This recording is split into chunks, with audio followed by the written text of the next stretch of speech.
Early start this morning. It's coming up on 3 a.m. local time, which I suppose technically is not an early start for me since I usually wake up at 4 back home. So I'm starting to get my stuff together already because I know that I had a long haul ahead of me.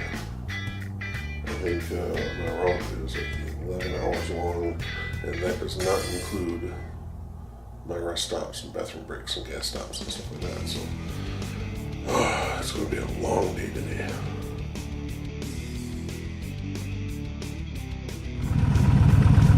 Well, my figures are about right. I left the hotel at about 4 o'clock this morning. I figured it'd take about an hour to get to the Rocky Mountain National Park. And I figured by that time the sun would be coming up. Lo and behold, the sun is starting to rise. So now, came around here, I'm starting to see the mountains in front of me. And it's time to have some fun.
Well, I made it to Dinosaur National Park. It's actually about 1:30. So I made pretty decent time, but I made it here and it is very hot. So let's go inside and see what they got. Okay, that tour bus behind me brings you to the quarry. Now I want to make this clear that I am on the Utah side. Okay, this is the actual quarry site. There's an entrance to Dinosaur National Monument in Colorado, but that's just like a road you can drive around and hiking trails and stuff like that. I wanted to see the quarry. I wanted to see the bones. So that's why I'm here. It was $15 for a motorcycle to gain entrance. And then the shuttles are free. They leave every 15 minutes. I can't wait to get inside and see what they got.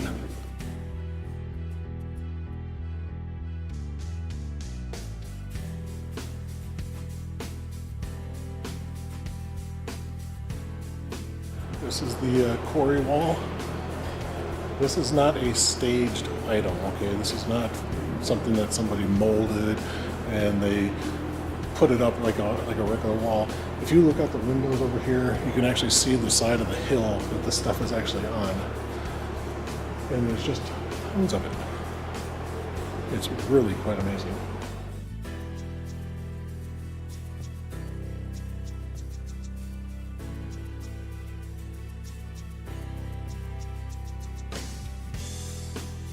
How cool is this? The little green sign down here says I can actually touch these dinosaur bones here. You better believe I'm going to do that. Wow, it feels like rock.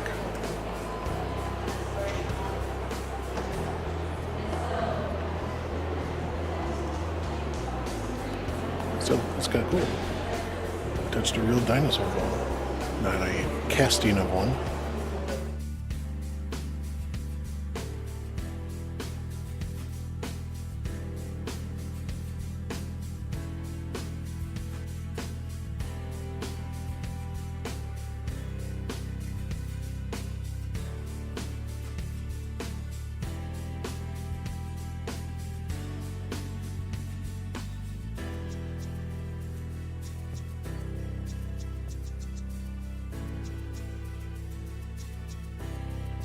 I haven't cleaned my helmet visor all day. I probably wouldn't if it weren't for that one and that one. Those two spots were basically right in front of my eyes. I couldn't see anymore.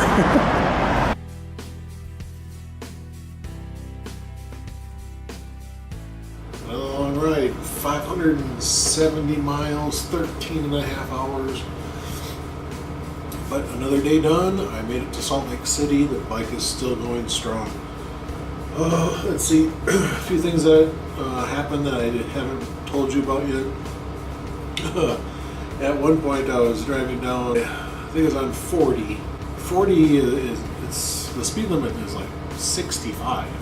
But anyway, I was probably doing a little over 70, probably about 72.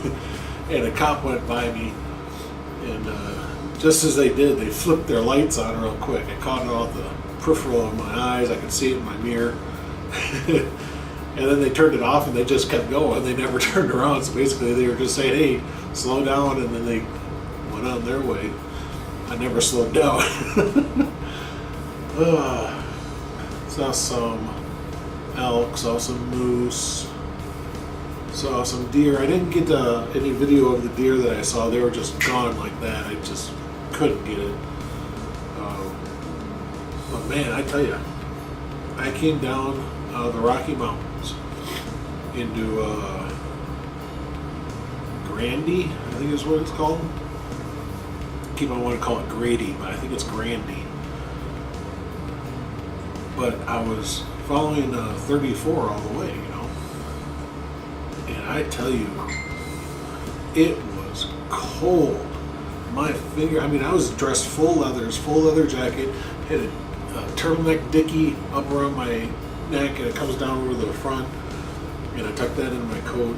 I had my blue jeans, my chaps, my riding boots, and heavy cold weather gloves. My fingers were still freezing. I mean, it was cold. I think it was actually colder on the west side of the mountains in that early morning time than at the top of the mountain. I really do. Yeah, I mean, I was freezing. I left those leathers on almost all day, and I was comfortable with them. I got probably 15 miles from the Utah border, and I stopped and was like, you know, I'm starting to get a little warm, so I started taking off the leathers and stuff and got my textile jacket on, lighter weight gloves, took the chaps off, and